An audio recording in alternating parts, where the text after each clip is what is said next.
Hi everyone, thank you for joining us. Apologies for the wait. I just wanted to give everyone a chance to come into the call. So thank you for being here. Today's Microgrid Mondays event tour series being sponsored by the Northeast Commerce Association and Metropolitan Area Planning Council. To those of you returning after seeing our previous tours, welcome back. I think you're going to find the structure of today's event a little bit different from what we've seen so far. Our first tour was with the Siemens Russ Electric Microgrid with a series of demos walking us through the mechanics of the system. And last week we got to look at Amoresco's school microgrid presentation, which included a live look at the solar canopies and electric room on top of a discussion about securing this technology. And today we'll be seeing microgrids through the lens of multiple individuals that have invested in this technology for their own homes. And after today, we'll be heading into our March schedule, which will start off with a live facility tour of Schneider Electric's microgrid system and a chance to hear from more industry experts. For the audience members here today who are new, welcome. If you'd like more information, you can go to the Town of Cohasset's Alternative Energy Committee webpage, which has our flyer with the schedule and registration link. If you like what you see here today, please continue to register and join us for these tours. At the end of the webinar, I'll put the links into the chat box so you can sign up again, and I'll also add my email so you can contact me with any questions. We have a series of videos today, so I will add all the YouTube links as well. And during the tour, you can put any questions you have into the Q&A box labeled at the bottom of your screen. I'll be moderating the chat and try to answer any of your questions as we go along. If there is a question I can't answer, which is likely, I will forward it along to someone who can. And we have a representative here from the Metropolitan Area Planning Council on the call as well. So she'll be able to answer any relevant questions you have, or he'll be able to answer any relevant questions you have. Brooks, if you see something relevant in the Q&A and you want to type a response or answer it live, please do. We intend for today's event to be a bit more simplistic than others have been. It'll be a very basic visual look into what a nanogrid looks like and the experiences these individuals have to share. Also, since today is a work day, Paul and Steve couldn't actually be with us on the call, but they've put together some great videos to give us tour walkthroughs. And I can connect you with either of them afterwards if you send me an email and have questions specific for them.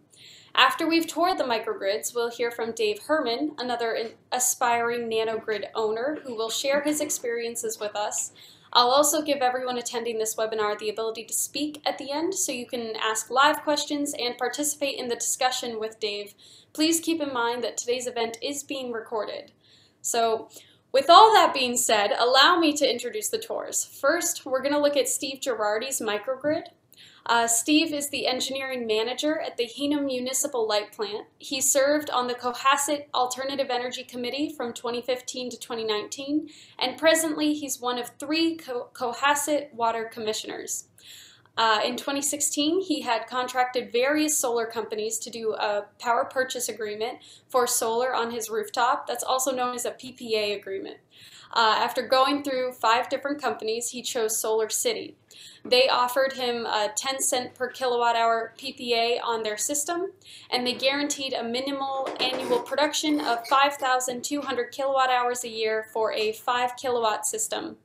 In 2017, Steve added another 3 kilowatt system at the same rate for an annual guaranteed production of 1,500 kilowatt hours per year. The big advantage of a PPA is that you don't own the system. When something goes wrong, the solar company is responsible for all the repairs. In 2020, he had 3 major failures, and in November 2020, they replaced the entire system at no cost. During spring and summer, his electric bills are very minimal or a negative bill credit. The only bill he would actually have is the production of the solar at 10 cents per kilowatt hour. Steve's parents in Weymouth also have a 15 kilowatt system PPA set up, and his parents overproduce enough so they don't have an electric bill from National Grid from September to March. As of this email, his father said they still have about 400 credits with National Grid. And overall, Steve's very pleased with his production, and he says it's the right thing to do. It's basically having a mini power plant at your house, and coming from the guy who literally works at a light plant, I'm inclined to believe him. So now I'm gonna try to play the video that Steve sent over. If the audio isn't coming through, please just let me know. It should though. So I'm gonna share my screen, and here we go. And I'll play this for you now, and feel free to drop any questions.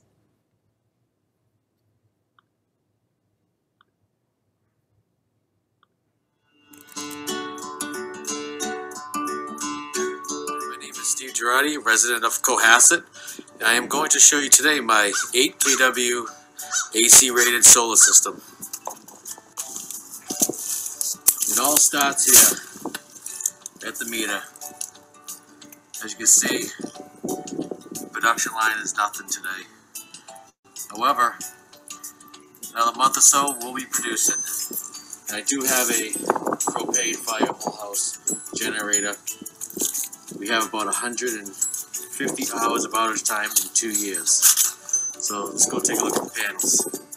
So I have 2 systems. They are PPAs from Tesla's.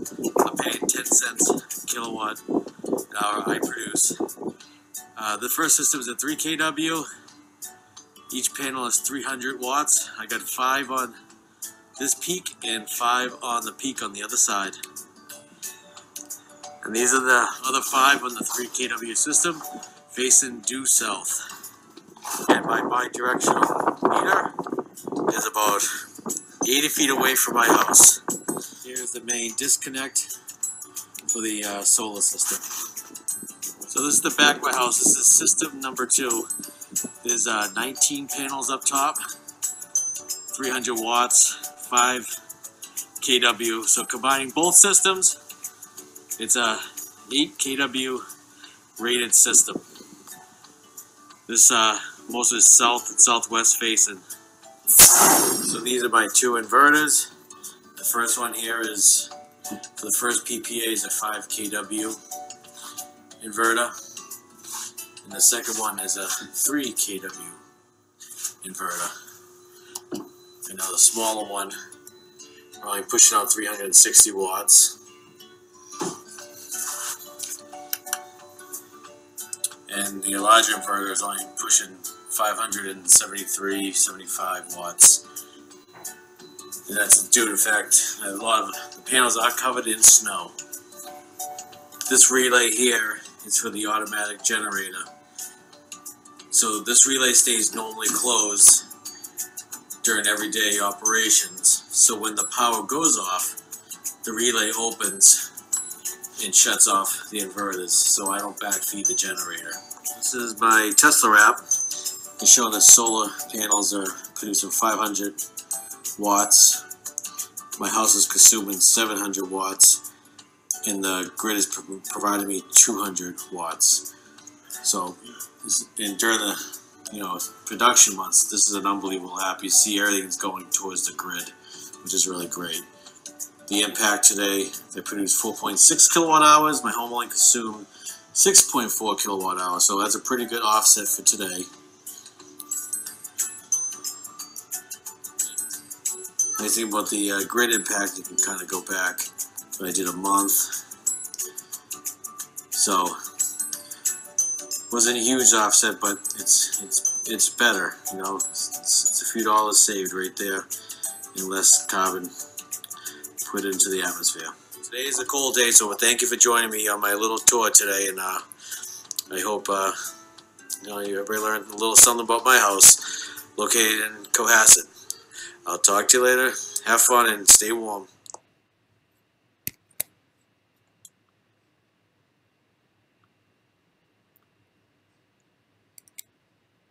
So that was Steve Girardi's system. Okay, I'm glad you could all hear that. That would not be good if you couldn't hear the video. So yeah, he gave us a really good look at his house. We got to walk through his actual physical system. You saw him use the inverters. So if you have any questions that you want me to forward him, I can. Feel free to send it in. I don't know if anybody in the audience is looking at installing their own individual system. We have another set of videos from Paul Schubert. I see Paul Schubert's on the call today as well. So Paul, if you want to jump in and say anything, that's great. I am going to introduce Paul. Paul Schubert is a Cohasset Select Board member and has been involved with alternative energy for some time. And over the past 5 years, he has purchased a Tesla car and a Tesla Powerwall, which is a battery storage system. The system is a 12.3 kilowatt battery system capable of running his house for 36 hours off the grid. The house is 2,950 square feet with gas heat and a gas water heater with gas oven. And then everything else is electric, the freezer, fridge, HVAC system, and the lights. And there have been 12 power outages in Cohasset for Paul since installing the system. And each time, a seamless transition occurred to the storage system without loss of internet, resetting clocks, or TV cables.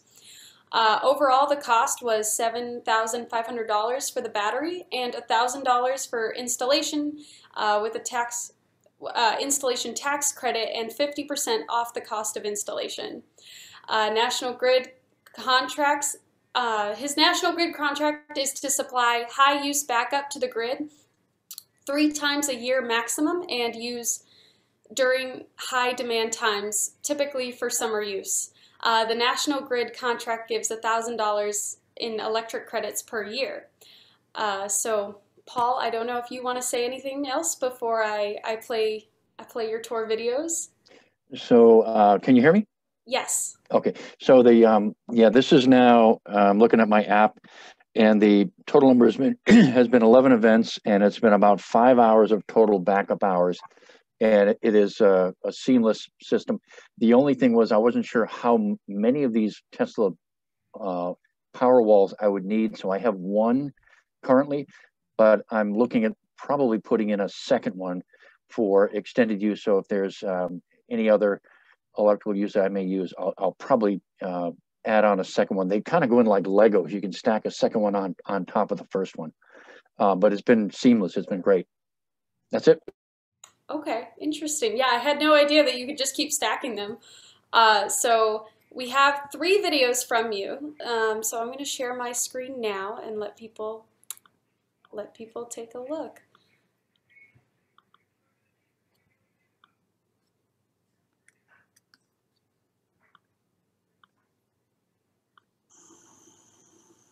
Hello all, my name is Paul Schubert. I'm a select board member in Cohasset, Massachusetts, a small New England town, and we have been troubled with reliability of our electric grid due to our location and technical problems along the lines of heavy forested areas of feeder lines to our town.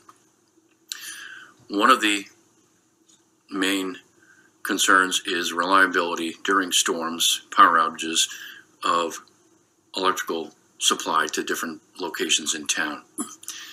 One of the options that is out there is battery storage, similar to a generator, and would be available once the grid goes down. From the system, you can independently run your microgrid, or in this case, a nanogrid. As a disclaimer, I am an owner of 2 Tesla automobiles and Tesla stockholder, and this is a Tesla Powerwall. Although this is not necessarily a promotion for Tesla, this is one of the available systems that are able to be installed in a house or business or municipal buildings.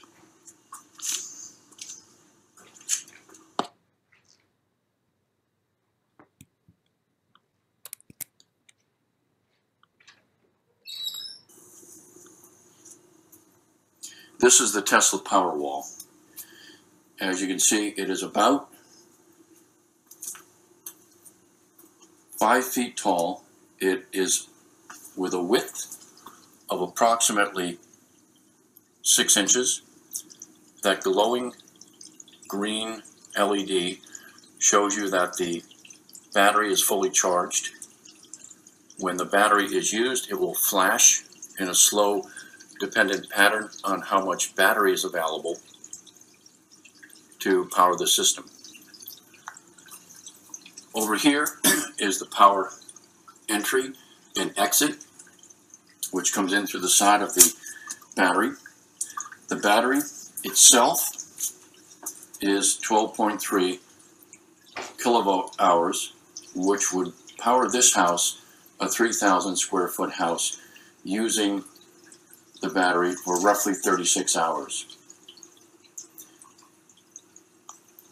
The house itself is powered with electricity for general use. It has a gas heater for water, it has a gas oven, and a gas stovetop and an electric oven. It also would power a stand-up freezer, a refrigerator, which is upstairs, for roughly 36 hours. This battery is roughly a third of the size to a sixth of the size of what would be in a standard electric vehicle. The Tesla Model S, the one I have, is a 75 kilowatt battery. This is a 12.3. There is an option using National Grid which allows the Tesla Powerwall, or for that matter any battery storage facility, to return to the grid in times of high energy use, such as in the summer or in the wintertime where there is a large use of electricity. This you'll see in just a few minutes when we go outside. The battery itself could be charged fully in roughly 1 hour after being totally depleted. The speed at which it charges depends on the level of charge initiation. So if it's very low in voltage and storage, it would charge faster. As it gets to the higher level, it will charge slower due to the chemistry of the battery source. There's a Tesla app, which most battery storage systems would have, to let you know whether or not the battery is charging, whether or not the battery is in use, and what level charge the battery is. This is not using solar power. This is using just off-the-grid electrical backup. The house is a bit old, 1723, so the roof on it is probably not set for putting in a large solar panel. But if there were to be a solar panel in any given battery storage system, the battery could be charged using solar power. The solar power would depend on how much available solar input and the size of the system as to how quickly the battery would be charged and whether you could be totally off the grid.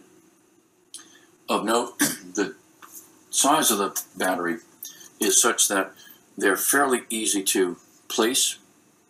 They need to be placed on a firm floor due to the weight. The weight is probably 330 pounds.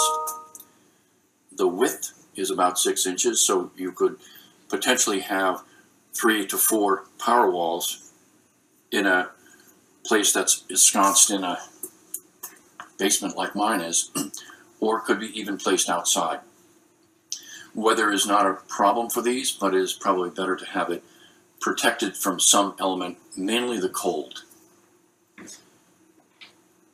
The app that is associated with this Powerwall will let you know when the battery is being used and for how long and what level of charge is there. The other option on the app will let you know whether or not you can charge, for example, an electric vehicle, or at what level the battery is to shift to further ability to preserve electricity. So in other words, as the power goes out and it's hour 30, you basically are sent a warning saying time to limit all of the non-essential electrical functions of the house and system. The battery will also charge electric automobiles. Likewise, as the battery begins to decline in charge, it will send a warning and will not overcharge the automobile at the expense of the house, typically at 35% or adjusted according to what you wish, would prevent the battery from being totally discharged into your automobile and have nothing for the house or building.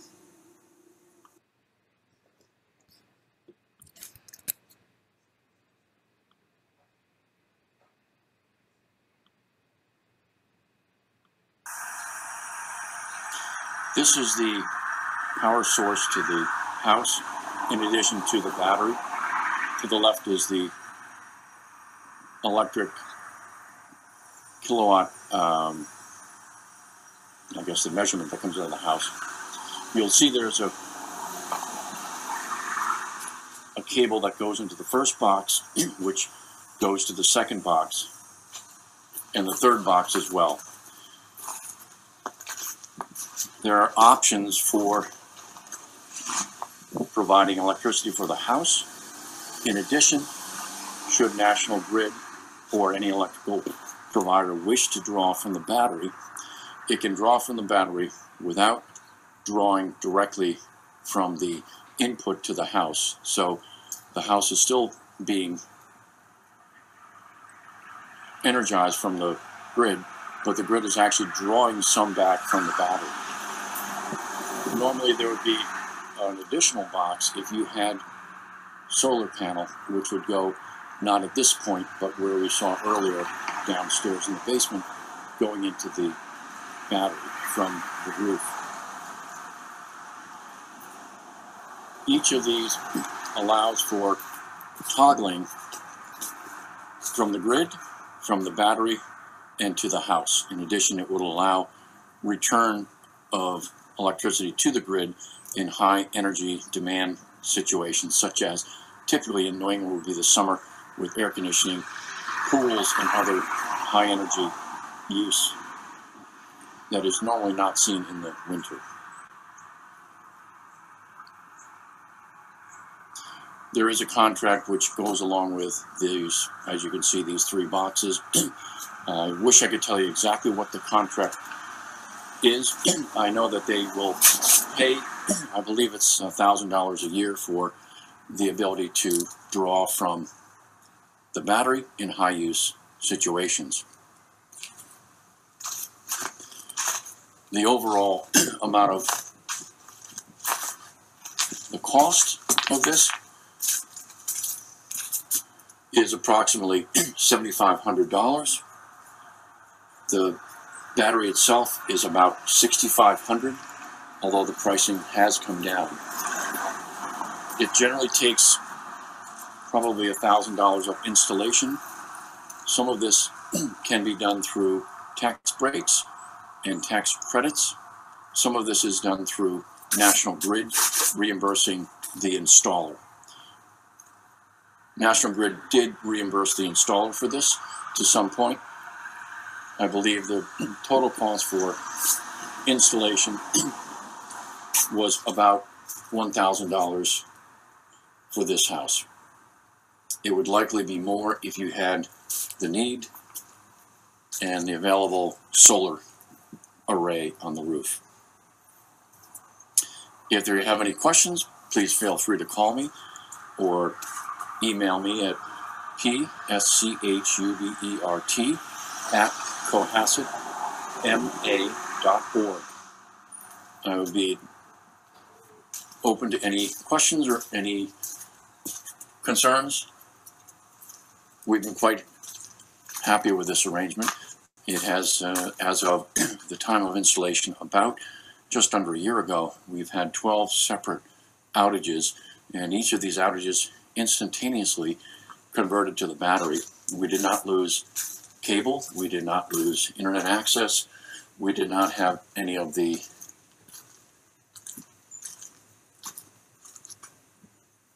coffee makers or any of the clocks lose and have to be reset, which is a nice advantage, particularly if it occurs at night and your clock goes out.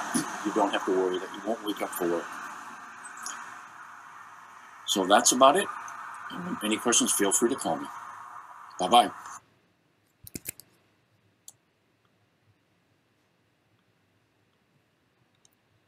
Paul, thank you for the discussion and the visuals. I really appreciate it. I enjoyed the videos. I enjoyed Steve's as well, and I think, you know, I don't see any questions in the Q&A yet, but I am just kind of wondering what you would think is what was the main thing that kind of motivated you to take the step to really install all of this in your home and to follow through with it?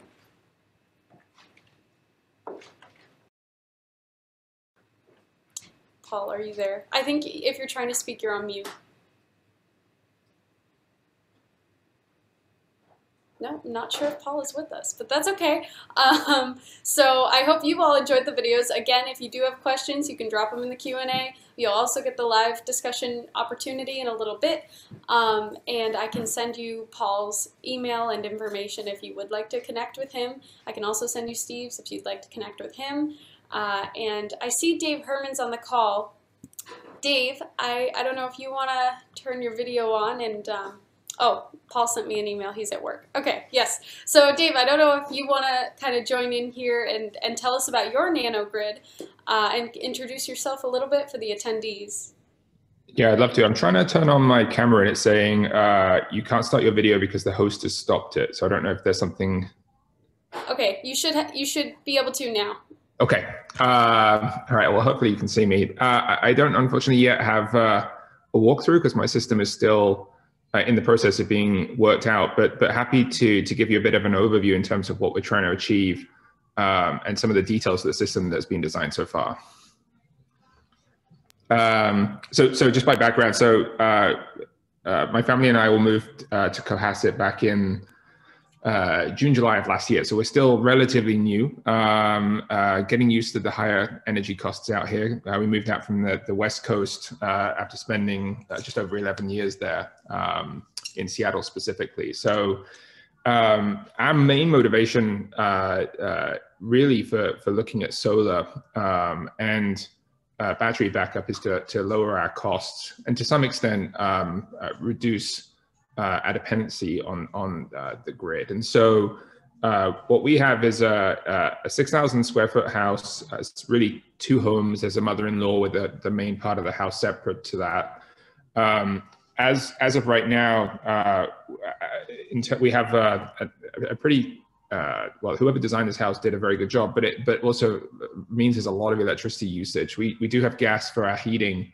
However, everything else is electric, as you can expect. And despite having energy efficiency where we can with LEDs and other things, our energy consumption is pretty high, in particular around the summer months with the AC units on, as well as the pool pumps. And so what we've tried to do is be mindful in terms of cost against the return on a solar system. And so just to give you an overview of what we have designed currently and a bit of background on what's coming in. So we have a single feed at 400 amp that feeds essentially two 200 amp breakers.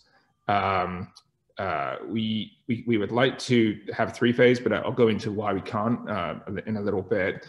And so when we look at our energy consumption, the available space on the roof and the direction at which we could maximize the solar panels, we're projecting right now to have a system that can output about 20 kilowatt. And we're also adding batteries to that. So similar to what you just saw a second ago with the Tesla Powerwall, right now we have 6 of those spec'd, and so that will produce about 30 kilowatts of continuous.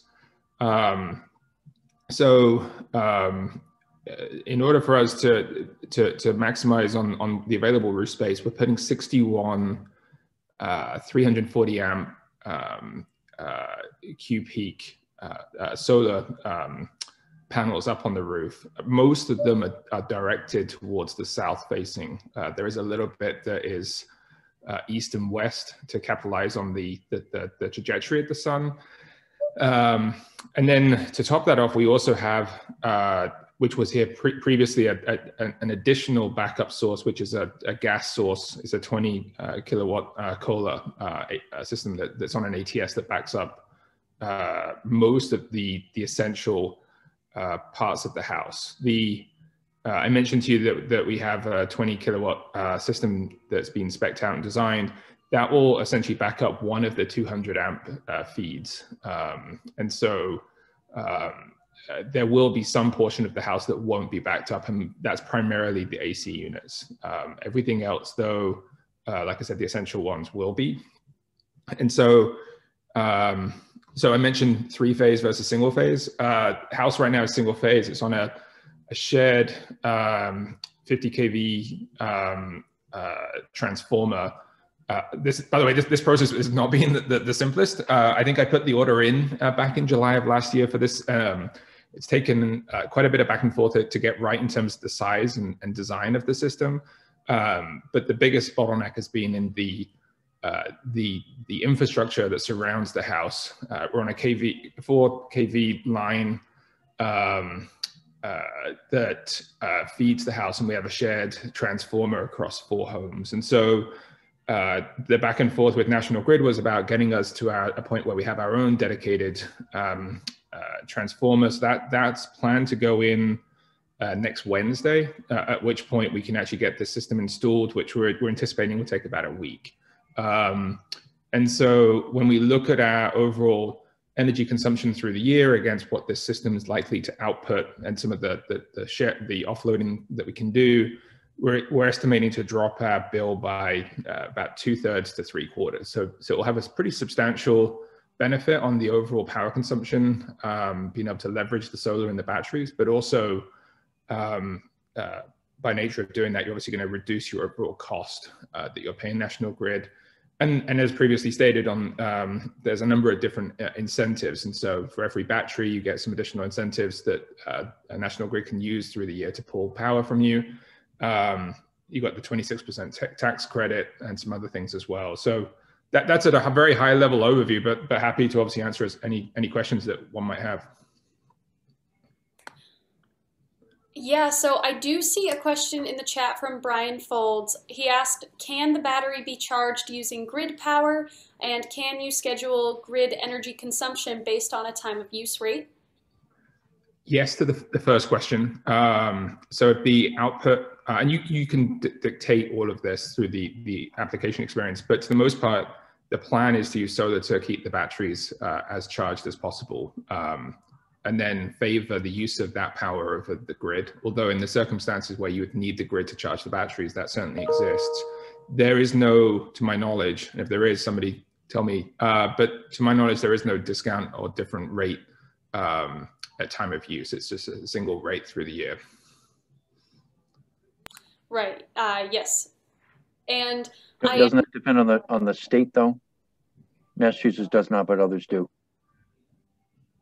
That I think is true. Paul, I'm also going to give you the ability to share your video if you want, if you're back. There was a question for you in the chat. Michael had asked, do you own or lease your battery system, and what was your out-of-pocket cost? I don't know if you want to speak to that. So it's owned by me, and the whole system is mine. It was a cut rate from Tesla, so I got a pretty good price on it. It was $7,500 of the total cost, minus about a 50% break from Tesla. So the overall cost was about $3 grand, $4 grand. Okay, great. I am also going to give everyone, all the attendees, the ability to speak now so that they can kind of ask live questions and we can turn this into more of a discussion. I think that this has been wonderful, though, and I'm glad that, Dave, you were able to come on too and share your experience and talk about it. I'm just going to start promoting everyone.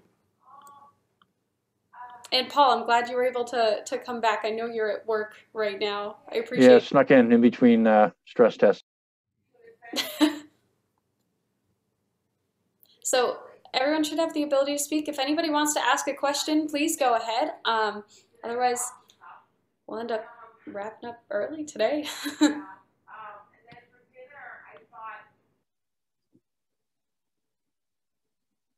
I will just say for anybody who is considering getting a system, whether it be a battery or solar or a mix of both, plan in advance. you may think it will take a lot quicker. You may think it will go a lot quicker than it really does. In our situation, as I mentioned, we needed a new transformer, which in most states, the power company will pay for. At least what I've seen so far of National Grid is that they expect the customers in almost every case to pay it. And so that's just something to also think about if that is the case. In my situation, it was about a $3,500 expense to put in a new pole and a new transformer. So, and that adds typically 3 months to the lead time from the time that they require it to when you can actually have the solar installed. Yeah, I'd agree with that as well. Ours was a fairly simple system. It was strictly grid, battery house, and then back to the grid. So it was a little bit easier, but it took probably 3 months to get the permitting. And it, of course, was done in the middle of the pandemic. So it was a little bit tougher to schedule, but I would agree. Paul or Dave, this is Brooks from MAPC. I'm wondering, Dave, thanks for that important caution or reminder to folks. Were there any other unexpected delays or costs that either of you ran into when you were installing the systems, or things that were, I guess, either easier or more complicated than you expected them to be in the process? So I can go first. The only problem we had was we have an old house, and so we had to find a way to run the conduit from the where you saw the side of the house into a crawl space, out the crawl space into the basement. So it took, you really had to kind of crawl a little bit to do it. It wasn't quite as easy if it were a new construction where it's right, right accessible. That was about it. From my side, we actually came in under budget. We estimated some new conduit line would have to be ran, but essentially the solar's been put on the two homes, and so we thought that we'd have to dig up between the two homes to run a new 2-inch conduit. Turns out there was actually an 1.5-inch Schedule 80 already there that we could run the wire through. But so we reduced our cost in that situation, but that was only in part because they'd forecasted what that cost was going to be, and it wasn't needed. So, but otherwise the transformer was the big one. You can certainly there are certain tactics you can use with National Grid to get them to cover the cost. You just have to be somewhat creative about it. Full disclosure, I did not pay, and I would refuse to pay.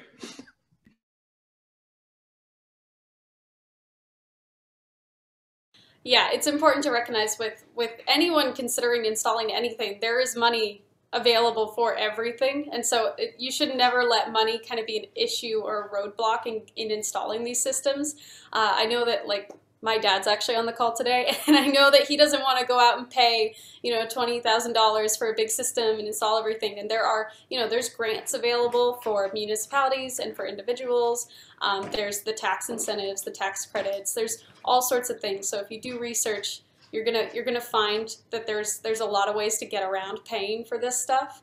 And so it's great advice. It's a good motivator. Money is a motivator for people. And so it's important to know that you don't have to let the money be like a roadblock. But there is an accessibility issue with a lot of this technology. It is expensive. And if you're just trying to, be able to install it, it can be very difficult to get past it. So one other thing with a battery technology, which is what my system is, as time goes on, the battery density and the storage capacity probably will go up.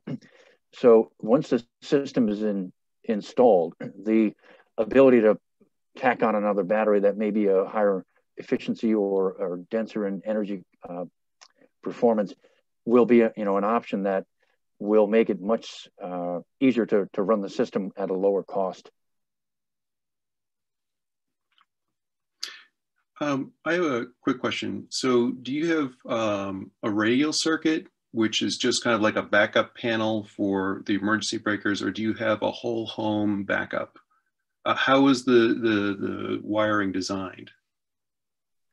So for mine, it's the entire house. Yeah, it will cover everything. And what you do is, if you have things running and you're drawing too much on the battery, you just shut things down. Yeah, my Okay. situation, it's an ATS off a second. Well, so there's two 200 amp breakers, and it's essentially an ATS that sits in front of one of those main breakers, and everything below that, including sub panels, are backed up. The generator will kick in if the batteries are low and there's no grid to a separate sub panel of that panel. Okay, so you have a radial for the generator, and you have the batteries doing the whole home. Yeah. Okay. Thanks.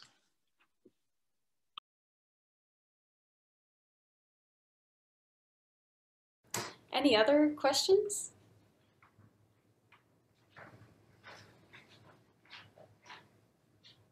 Great. I don't know if I should give people more time to think of them or if we should kind of wrap up here. I'm going to start putting some links into the chat of more ways to access the event flyer on the Cohasset website and my email. If anyone thinks of any questions in the meantime, please ask. And you can certainly email me at the town website, pschubert@cohassetma.org, if there's any questions.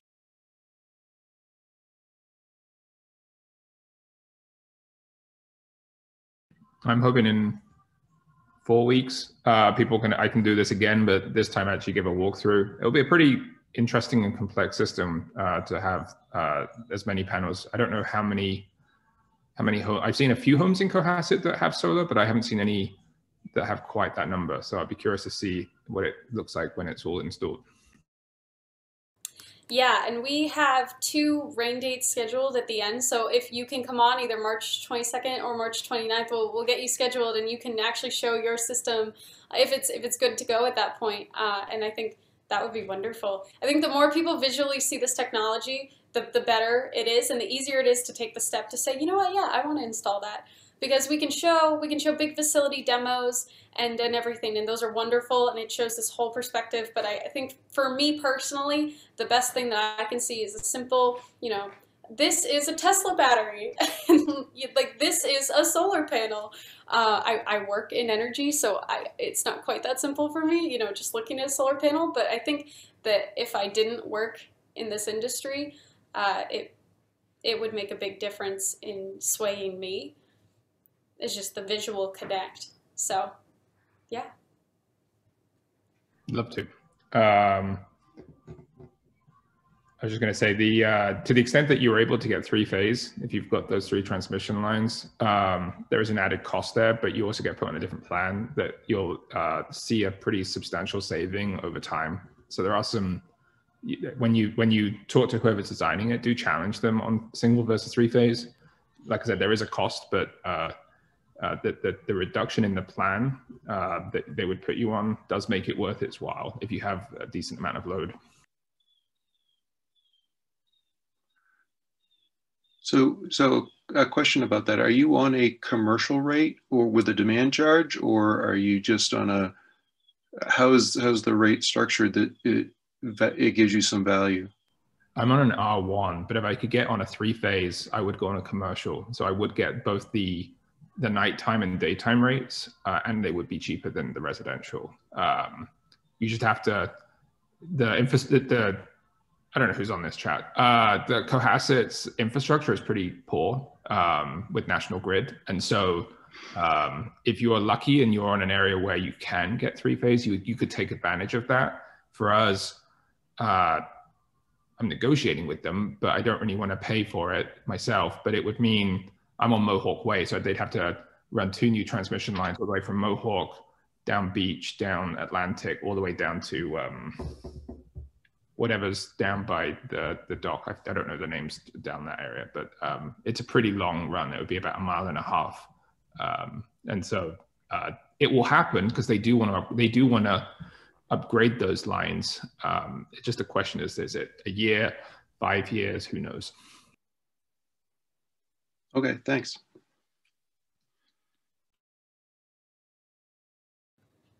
The infrastructure in Cohasset is uniquely positioned to really test these systems and see how good they can work because there are so many power outages. And it's, they are at the end of the National Grid line. I'm not sure how many people in this call live in Cohasset, I think a decent number. I live in Hull, where there are also energy issues, and so it's interesting. Clearly, the current system doesn't work. We need to explore new infrastructure options, and I'm glad, you know, Paul, you had said that there had been 11 outages this year, and so that tests the system. That's a good show of its strength and ability. I mean, if it's not going to hold you up in the power outages, then what are we talking about, you know? So that's good. And the app will tell you how long it's out and what the how much battery you use. So you'll know at the end of the outage how much the battery is down, and it'll give you probably future options to say, you know, do I need a bigger battery, or is this adequate for any system you set up? It's interesting having this discussion in the context of what's happening in Texas, where, you know, they're having a major energy crisis right now, and so we can only hope that we are taking steps to prepare for an inevitable future.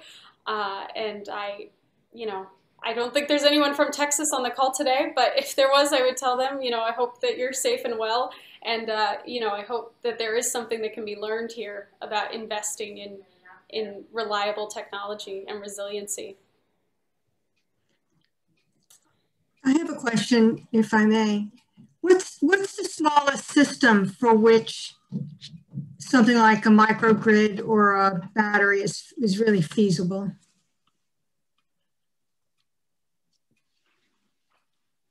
So it's a good question. I'm not quite sure. I mean, I think you can have solar. You can get one solar panel if you want to. I own literally one panel. It's not on my roof. I just own it, and you can like plug phones and lights into it and everything.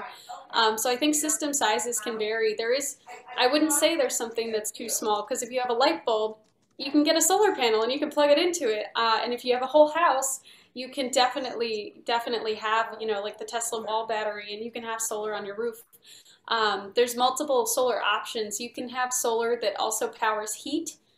So you can, you know, if you don't have gas-based heating, you can have solar heaters as well as solar-based electricity, and there's so many options. It's a whole rabbit hole in a good way, but I wouldn't say that there's a system that's too small, and I wouldn't say that there's one too large either. And I think that's something, you know, we've seen individual households today, and we've seen like the giant facilities as well, and it really can power a range of options.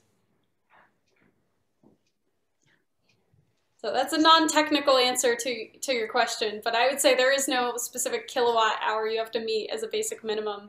And I don't... For grants and other things, I assume that there's a minimum, and for something as sophisticated as a Tesla battery, as opposed to just something small. But anyways, I was just fantasizing. So the smallest for the Tesla is 12.3 kilowatt battery. Yeah, if you looked at Tesla and you said, hey, look, I want the smallest array that you offer and one battery, that gets you both. I'm just looking at the math right now. It's just under 20,000 cash, but after all the incentives, which granted will take you a couple of years, I think it's up to 5 to 10 years to see the benefit of all of them. They're estimating it to be about 6,500 in total cost. So, you know, a quarter, just over, of what you would end up spending is what it would actually be once you reap those rewards, and that doesn't account for the power you put back that you would see. So there are some additional benefits there as well. Okay, thank you. And correct me if I'm wrong. That's if you buy the system outright. Correct. So if you want to do a lease option and a power purchase agreement, you can just pay a price per kilowatt hour over time. And so for the town of Cohasset, we're looking into getting batteries. And if we get a battery from the developers that are installing solar, that will attach to our PPA price. So instead of paying, you know, 10 cents per kilowatt hour, we'll pay 12 cents per kilowatt hour, but we'll also have a battery system. And so it's just kind of attaching that. You're no longer paying electricity bills, so you can kind of think of it as that cost is just moving towards these lease payments. in the form of a price per kilowatt hour. And that you don't have to pay the $6,000 upfront with that amount, or $20,000 or whatever the system costs. So you would just pay over a contract lifetime of probably 20 years, I want to say is average. So you'd be in a contract for 20 years, but you'd be paying a low cost for electricity, even though you're not using electricity, and that's your lease payment. Thank you.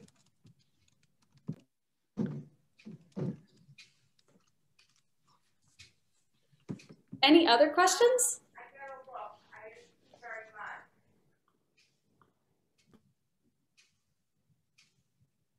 Okay, well, if you do have any, you can send me an email at bbennett@cohassetma.org. I've put it in the chat. If you want to copy the links I sent in the chat and rewatch those videos of Paul and Steve's microgrid tours, feel free to. And I'll see you all next week at our Schneider Electric tour. Have a great day, everybody. And thank you, Dave and Paul, for joining us on the call. And Brooks. My pleasure. Okay. Thanks, y'all. Thank you.